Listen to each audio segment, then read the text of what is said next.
today.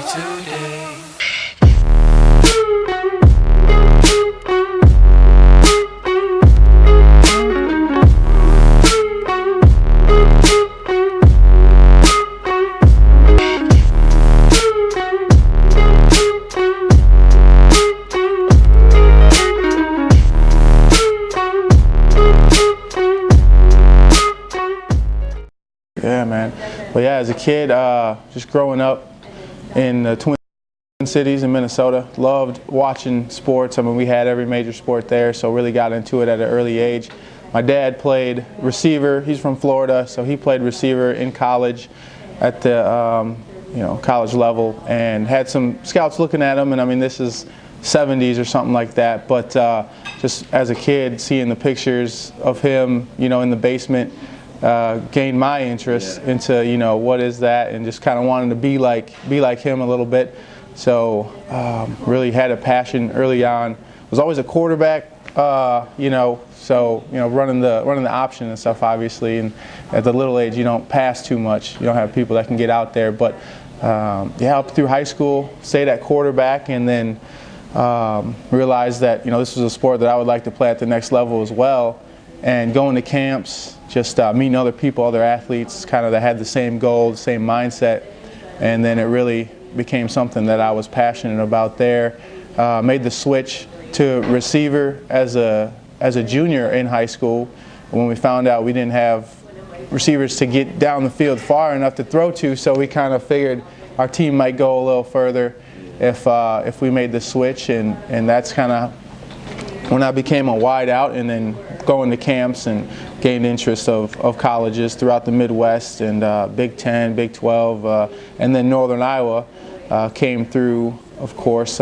Me being a receiver that's not super tall, kind of led me on that short list of scholarship opportunities for Iowa State, and Illinois. But then when some 6'4" guys committed, I had no chance there. So it was like, all right. And then Northern Iowa, somewhere along the way, I think the Hawkeyes contacted, Farley and told them about me, and that's how I ended up with a D1 scholarship. It was a situation where Northern Iowa started talking to me late in the recruiting process. So I didn't know much about UNI. Just saw like the pamphlet with the pictures of guys, saw that Eddie Berlin and Kurt Warner had made it to the NFL from UNI, so I was like, oh, okay, it's not that bad. Receivers tend to do well at this school, but it was a situation where I wanted to make sure I went to a school that I could do well at academically and athletically, which was important, and I didn't want to just go to a school because they offered me a scholarship, and I felt like that was a smart decision, because a lot of times you'll see kids or hear kids, they commit to the biggest school that offers them, or the school that they're most attracted to for reasons outside of academics and athletics, and that can lead to someone really getting lost in the shuffle, not knowing the type of system that they run, not knowing the area. Are you an athlete that's okay being away from home? Are you an athlete that has a lot of distractions being close to home? You got to think about all of those things, and that's important. And I feel like today, a lot of kids, while you can have the talent and get the offers from Ohio State, Florida State, Alabama, but are you going to succeed there? There's a lot of kids, you think, well, I'm the best kid in my state. They have every kid that goes there is the best kid in their state. So do you want to, are you willing to compete at that level every day, or are you willing to have a coaching system that wants you to succeed, and you're the guy that they're depending on because they're not getting the top kid in their state, So that's one part of the recruiting process that I wish a lot more kids paid attention to, because they'll talk a good game, like, oh, you're the best guy, you're the best kid in the state of Iowa, you're ranked this and this, but they're saying that to to the best kid in Illinois, the best kid in Wisconsin, the best kid in Florida, in Arkansas. So you're not the only one, that they're saying that stuff too. So I felt real comfortable going to UNI, understanding that they were honest with me, that if you succeed, if you play well, we're going to put you on the field. They liked my style of play. It was just kind of a lot of things that really went into it. that I felt good about the coaching staff and the area. Coming in, I just felt kind of like the same thing with the recruiting process, with coaches saying, oh, you're this, you're that, but they're constantly trying to get you every year, So coming into UNI, no matter what they said, no matter what I thought of not redshirt and redshirt, I mean that was a goal of mine to be good enough where I didn't have to redshirt. But I felt like a lot of other guys that we were recruiting were doing the same thing, and also guys that are already on the team were successful as well. So working hard was a big goal of mine every day, not relying on what I was told in the recruiting process, what I was told in high school by coaches of how well I would do, but just taking it day by day. Yeah, it was an extreme honor to be elected captain heading into my senior year. From the team, it really meant that they saw how I worked and how I prepared, how I practiced, how I played as a way to represent the school, to represent the team, and to represent themselves as an individual. Because I mean, before anyone sees anybody on the team, really, it's the captains that go out to meet the other team, and so we're representing what we have out there. And I mean, obviously, it was a good thing we had some other guys like Brian Cutright and Stenzer, because seeing me, a little guy out there, strength-wise, it probably didn't show much there, but I mean, it was awesome just to know that I was representing the school, and each guy that suited up, on our team throughout that season. And also, a big thing to me was that they watch everything you do. When you're a captain, you're under the microscope from the team as well.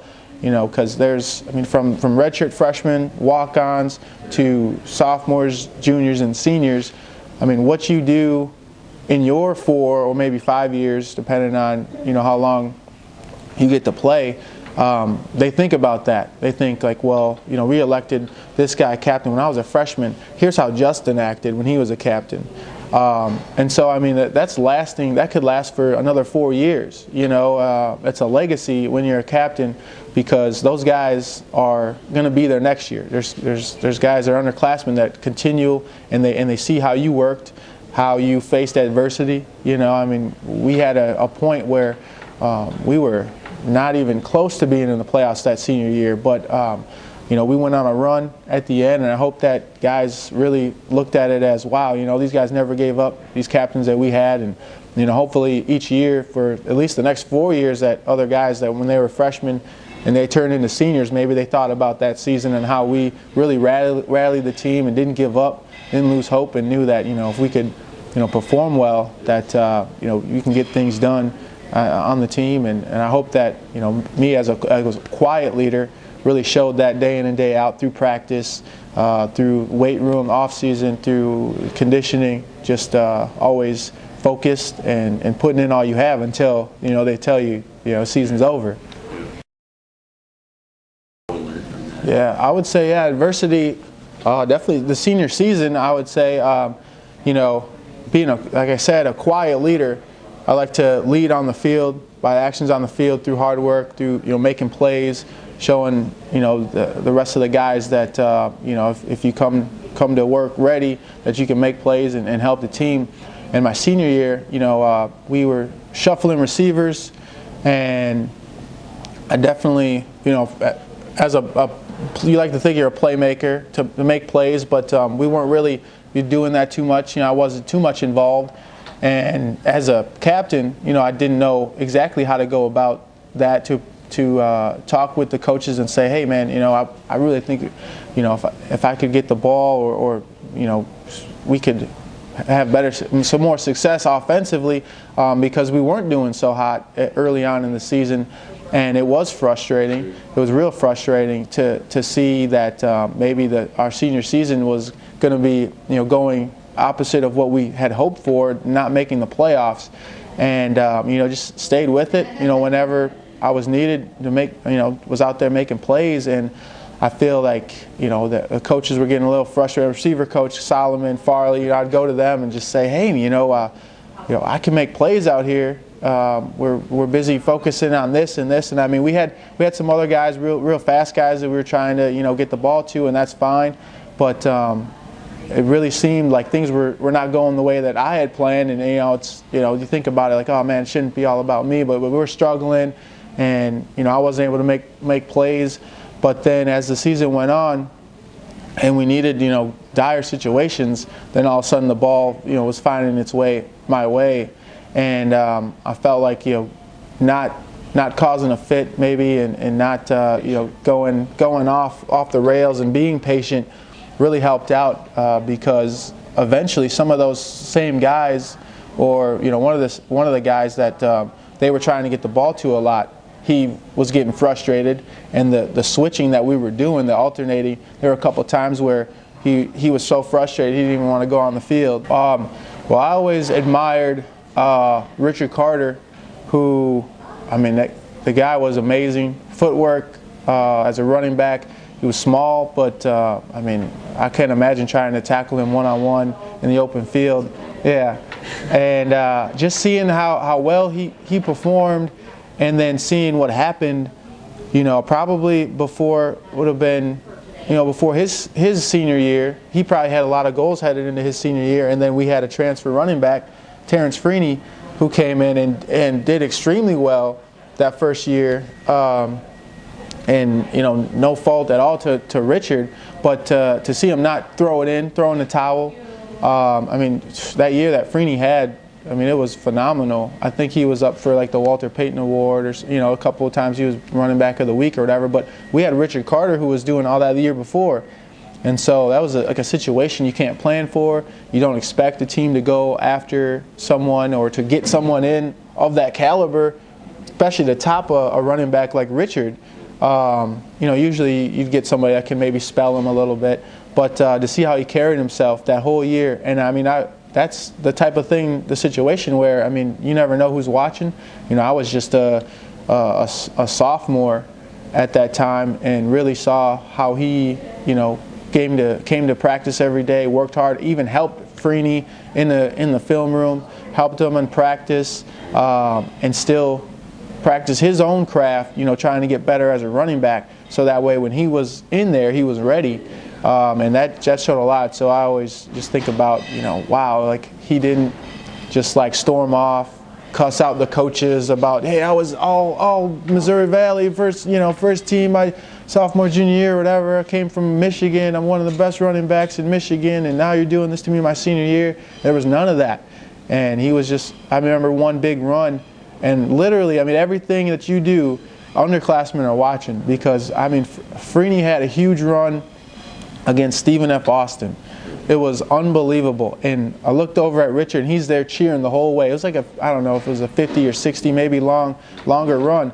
And as Freeney got to about 40, and it looked like he was going to be going all the way, I glanced over at Richard to see, how was he feeling? Because, that's his run. And he was cheering, and so I was really impressed with stuff like that. And that's just a September non-conference game where you'd think it wouldn't matter how people react to different things, but that was huge for me, just like game maturity, because you never know. It kind of happened to me my senior year a little bit, as we were kind of thrown to everybody, which was, it worked out well. But I always thought about Richard and thought, that's the best way to go about it, because, your time is going to come. You don't need to worry about, not getting the ball, because eventually it's going to come to you. And it's just about how you deal with it, how you deal with adversity. So that was huge for me, seeing Richard Carter, and then seeing on the other side, some of the guys that are always just like banged up a little bit, but always found a way to perform well on Saturday. You, Tyler, and Kevin Stensrud and Brian Cutright, those three really stuck out to me, because you just never knew how you could dig deep and find a way. You see guys that they get injured, and then they're not practicing, they're not in the game, or they're not practicing and they are in the game, and you wonder how healthy they were. Like, okay, did they just not want to practice? But to see you guys throughout the week going and in the training room, getting treatment, and being banged up, you just realize, like, wow, they not only love the game, but they love the team, because we needed you out there roaming in the secondary. We needed Cutright definitely, at the tight end position. We needed Stensrud on the D-line making plays, and that was just huge to see the dedication, that there's more than just what happens on the field. It's also off the field, it's after practice, it's getting your body right. Definitely, well, my dad coached me in high school as a receiver, so that helped me a lot. He just was able to guide me and really keep me focused and motivated. I went to a small high school in the Twin Cities, but it was a small high school, private school. And so you never know how to gauge yourself with the other guys out there on the field in your conference. But it was really his motivation about what other guys were doing. Larry Fitzgerald was like 3 years older than me, so when I was a freshman and sophomore, he was a junior and senior. And so I was kind of gauging myself off of what he did. He went to a private school, smaller school as well. And so we would go watch some of his games or whatnot, and just kind of see, okay, well, that's where we want to be, so that's kind of where we want to gauge ourselves at, not necessarily against who I'm playing against or who I'm competing against, because you just never know. Conferences are so wacky.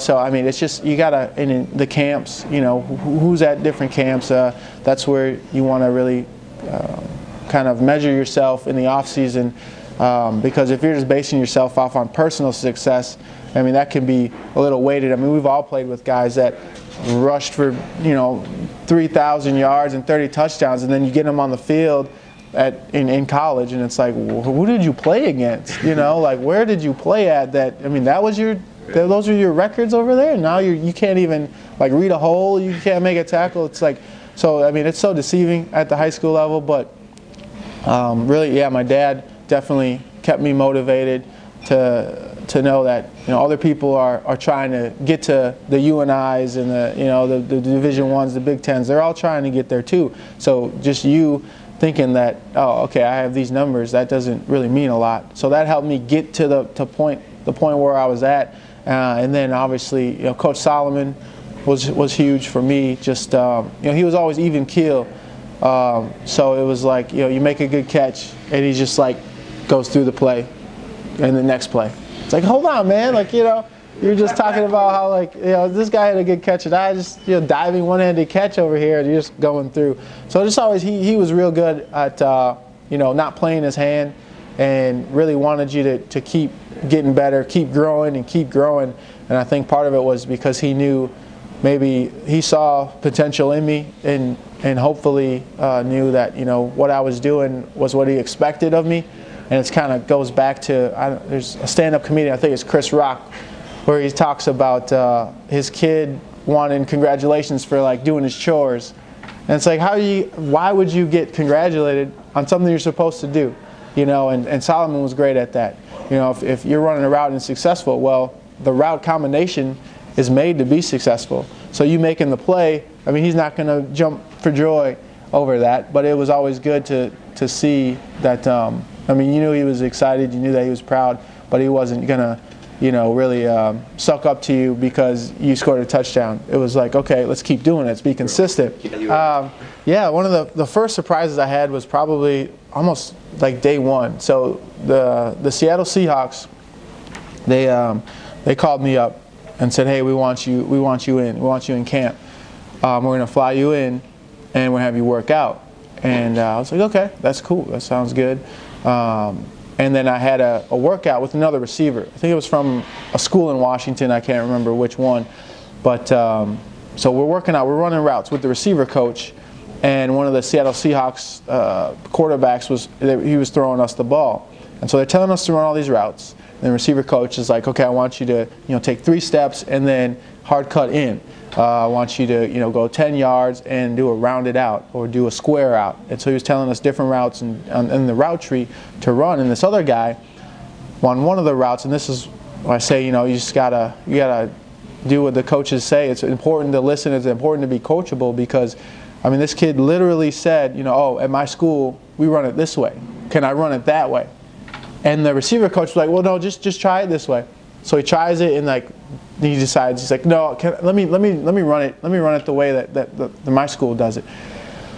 And you could see the Seattle quarterback. He was like, wow, like in his head, his eyes are like, okay. And I was just like, is this guy really telling an NFL receiving coach, like, I'm going to run this route? I mean, but he did. And, I'm not sure if that's the reason why the Seahawks signed me. I mean, or if I was just, performing better than him. But that really sticks out to me as to, focusing on, just being coachable. It can help, just because it's not your way doesn't mean it's not the right way, and that really opened my eyes to seeing just how different athletes have different mindsets about what's right and what's wrong, if they're about themselves or just about doing whatever it takes. Some people, they don't want to do whatever it takes. They'll do whatever they want to do their way, but when it comes to doing something difficult, they may not be in it for the right reasons. And so and then when I was in camp with Seattle, I guess one of the things that really stuck out to me was, as a receiver, people in the NFL, they talk about the speed, they talk about how it's so different. But I think that I was lucky enough with my position, like a lot of the guys I go against, they're all fast. So, I mean, at UNI, even though it was a FCS school, it wasn't like a Auburn, Florida State, Alabama. I mean, we had D-backs that run 4.4s, 4.3s. I mean, that's not uncommon in our conference. So that really didn't stand out to me as much, which I think helped. And but the biggest thing that I often tell people is that I was a receiver. I wasn't the tallest. I wasn't the fastest. I mean, my fastest 40 was a 4.4, a high 4.4. But usually, a lot of times in the low 4.5s. And so, like, I'm used to a D-back maybe being faster than me. I'm used to a safety being bigger than me or faster than me. A D-back being, taller than me. Sometimes, a lot of times we're about the same, or I'm taller. But that really played in my favor, I think, because what you notice is you get guys. We had receivers from Tennessee, from Cal, from Texas, and they may be used to being the tallest guy. They may be used to being the fastest guy on their team out there on the field, and they don't know how to operate when they're running a go route and the guy's right there. They don't know how to make a catch with a guy draped all over them. They're used to either being wide open or the quarterback's not throwing it to them. And so that really helped me, I think, in camp with Seattle, because there really wasn't anything new. It wasn't like, oh, wow, these guys are so much faster. I mean, I was able to practice against Benny Sapp, who was already with the Kansas City Chiefs, but when he was at UNI, he's a fast, physical corner. And, I mean, there's physical corners in the NFL, but I had already faced that. Justin Sandy, I mean, I remember one time Justin Sandy was playing off on me, and so I look at him and I look back to check out the quarterback if he's giving me any signals. And then they hike the ball, I get off the line, and I'm getting smacked in the face because Sandy had disguised his cover. He went from back to up, and I had never been hit so hard ever. I mean, that was ridiculous. So it was just like things like that I was used to, the strength and the speed. And so I was able to perform well in camp, and it turned a lot of heads.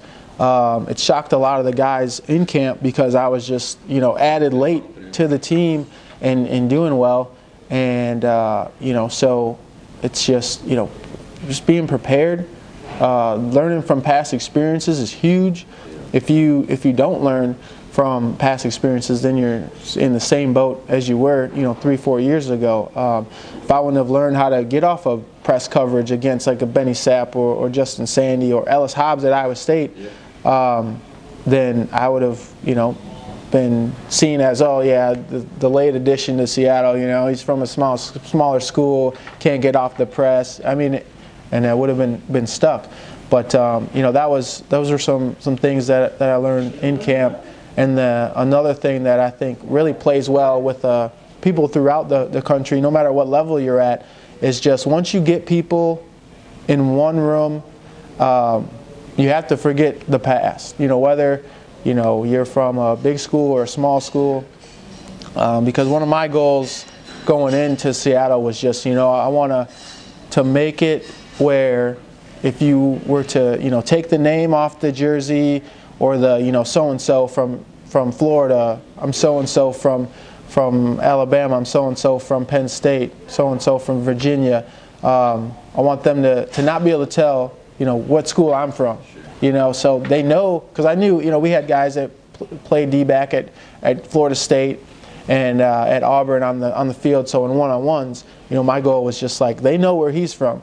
Well, I want to perform to where they have to check the guy, like, well, where's Justin from right here? And they'll see Northern Iowa, which is a sense of pride, but also like it'll blow their mind. Like, wow, this kid from UNI is making a catch on a Miami, first round draft pick over here.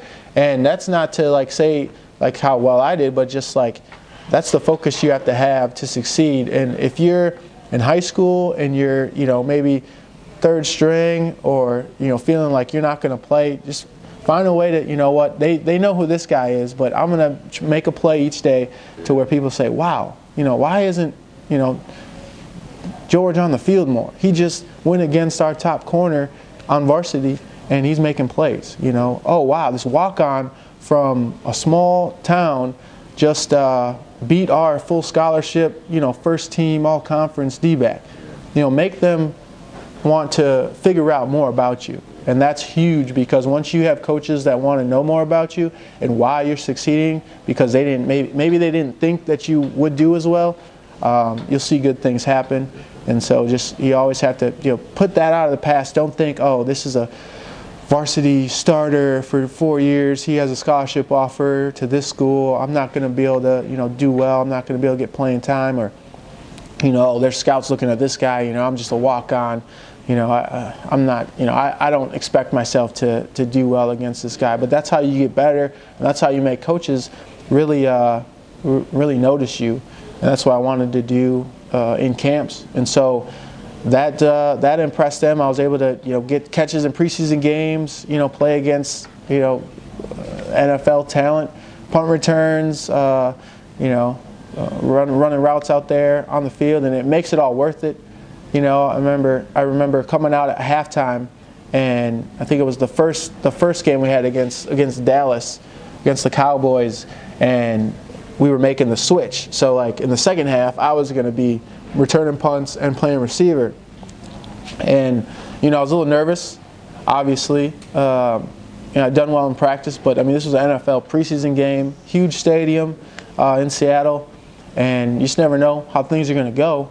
But as I was running out, and I just thought, what, it doesn't matter. I'm here, and all that stuff. I literally thought about the 180s at UNI. Inside, I was like, man, I did all this work, went through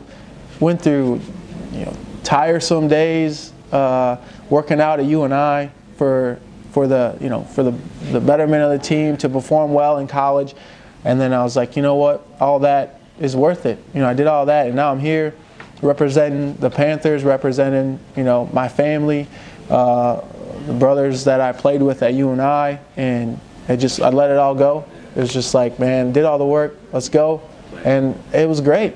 Had several catches, some good punt returns, and it's just really, when you do things, you work hard and you see, what it takes to get there, and you're there. It's beautiful, and so you never want to, slack. You never want to, have those days where you don't put it in for your teammates, because then you may not get those chances, because people see if you're working or if you're not. Yeah, well, I think work ethic is huge, and preparation as well, and it's important to have that not just in the sports arena but in academics. And I think that's where a lot of people get into trouble when it ends, is that they didn't focus as much on the academic side. And I'm not talking about having good grades. I'm just talking about going to class, caring about showing up on time and doing your homework. Sometimes, intelligent levels, they're going to be different. You don't have to get straight A's. I'm not talking about, having a 4.0 to do good, to do well after your pro career or college career is over. But being able to be responsible in the classroom shows that, you're responsible just in life, because, while, depending on what athlete you are, obviously sometimes, we're student athletes. So we have a full scholarship to play sports and go to school. And, we can easily get sidetracked because everyone's saying, oh, here's so-and-so, he plays football, he plays basketball. I mean, when they introduce you, when friends talk to you, oh yeah, this is my friend, so he plays football at Northern Iowa. I mean, that's just always what they say. So you get the sense of thinking like, okay, I'm a football player. And so you go through 4 or 5 years, and that's what you think. And so that's what you focus on. Obviously, majority of our day is spent in practice, in the film room, lifting, working out, and then a small part we're going to class, because classes are just like 50 minutes long. I mean, you only have a couple a day, but to have that responsibility can really help you afterwards. You won't see it at the beginning, and I think that was a huge part with me, is because that was I come home and everyone's like, oh, how's football going? That's the only thing they want to talk about. They always want to talk about sports, which is great, because I love sports and we all love it. That's why we do it. But after 4 years of it, start thinking, oh, this is what I need to do. Everyone expects me to keep doing it. So if I fail, what am I going to do now? I'm not going to be Justin, he plays football. It'll be Justin, he used to play football, now he's just like at home now with his parents. And that was really hard at first, because I fortunately was able to play in the NFL for a little bit. Not as long as I would have liked. Never was activated to play in the regular season games, but we're talking, I guess, 3 years after college, I was still playing and going into camps, trying to get a professional contract and keep the professional career going. So I was removed. A lot of my classmates I was in class with had already had, jobs with their profession, and I was still, oh, this is Justin, he was in Seattle's camp last year. Oh, this is my friend Justin, he was with the Vikings last year. So you still hear it, and everyone still wants to talk about it. And then when that stops, it's kind of weird, because then it's, what do they say? Oh, he used to. Right. No, I would say don't get distracted. Distractions can veer you off course when you think about it. And friends are the best thing that can they can help you, they can hurt you, but don't get distracted. Don't let a group of people, because they don't have the same goals as you, just keep on trying to follow your dreams. I was able to do that, but you just never know. There could be a school dance one weekend that's the same weekend as a camp, as a big camp or something. And if just because you got, as I had a situation, there was a camp and I didn't go to, because my friend, one of my best friends, was like, oh man, if you go, like my girlfriend's gonna get mad at me. I really want to go, but I can't. And I was like, all right, yeah, because I was already getting looks and stuff at colleges, but didn't go to a camp that weekend. So that way, my friend didn't feel bad about missing, because he was going to go to the same camp. It worked out and everything, but I would just tell myself, no matter what, there's distractions. You may have a group of friends that don't have the same goals as you do, but don't let them take you away from, something that you love. And that happens a lot. You get guys get caught up in the wrong situation because one night they decided to go to the wrong area of town, and then all of a sudden, boom, their dreams are gone. And even though I didn't take that route, I would still tell that to my 16-year-old self, because it is important, and it can happen at any time. We've seen it a ton, especially in college. You do the wrong thing, you go to the wrong place, get into a fight with the wrong person, and all of a sudden, you're off the team.